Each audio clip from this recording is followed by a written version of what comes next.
This is an overview of the network topology used for the office. From the top, we have Malaysia network, and the middle one is Singapore, and the bottom one is Indonesia.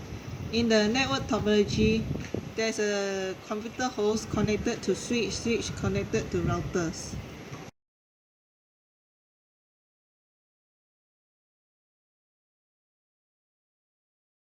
How does the file transfer from one network to another is that, for example, let's just say Singapore wants to send the files to Malaysia.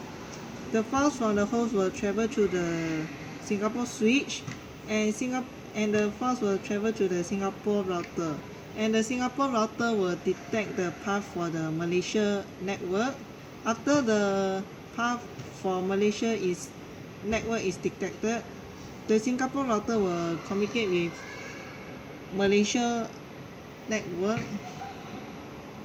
routers. Then after that, the files will travel through the serial cable through the Malaysia. Then after that, all the way to Malaysia host. For the IP addressing plan, Malaysia IP address is 130.49.2.0. Singapore IP address is 130.49.1.0. Indonesia IP address is 130.49.3.0.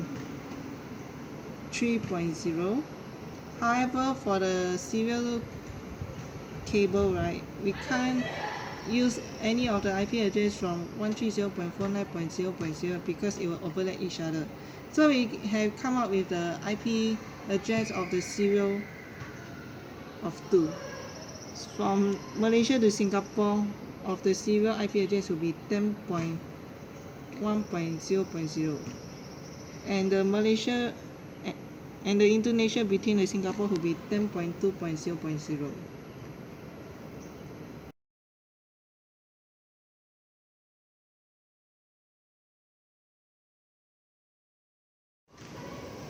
Now, we are going to show you how each country will be able to connect to each other.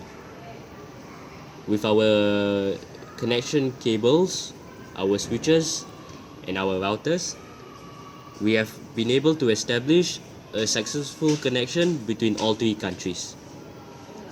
And now, we're going to ping Singapore's personal computer to Malaysia's personal computer.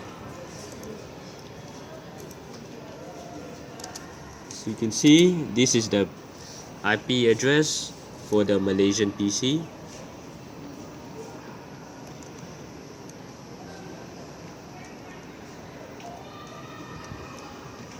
The connection is successful because the IP addresses that have been used for both of the computers have been proper, and the connections that are used have been well established with a proper route.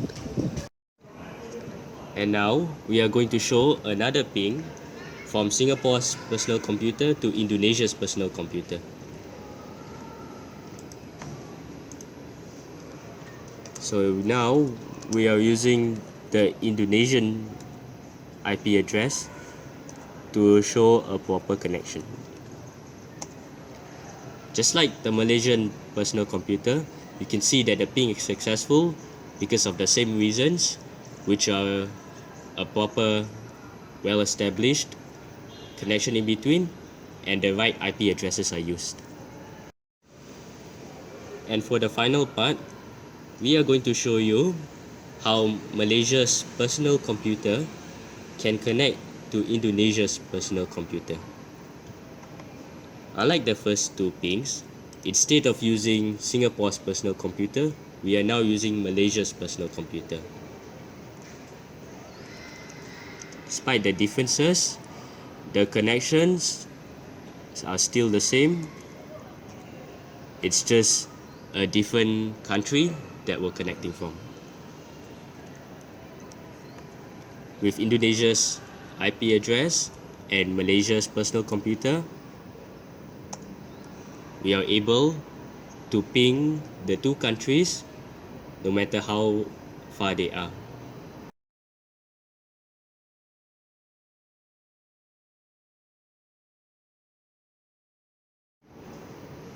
To conclude, why are these connections successful? Well, first, all of the routers have been enabled not to shut down. With no shutdown, the connections are always available, and at any time a user can transfer, exchange, or provide any type of file to the other servers. Next, the correct IP routes have been used. If the IP routes have been used improperly, the connections will not be proper, and they may go to the wrong IP addresses, which could lead to an error. And finally, the right IP addresses have been used. If we used an incorrect IP address, the ping will not be successful because the IP addresses, either they do not exist or they are not within the subnet range. Here is an example of what happens if you ping to an incorrect or non-existent IP address.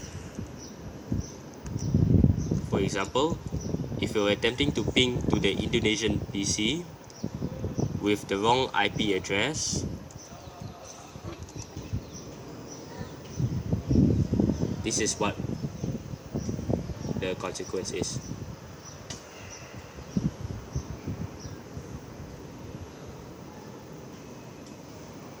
Instead of IP address 130.49.3.31, we tried to use 130.49.3.41. That IP address does not exist. Therefore, the ping is unsuccessful.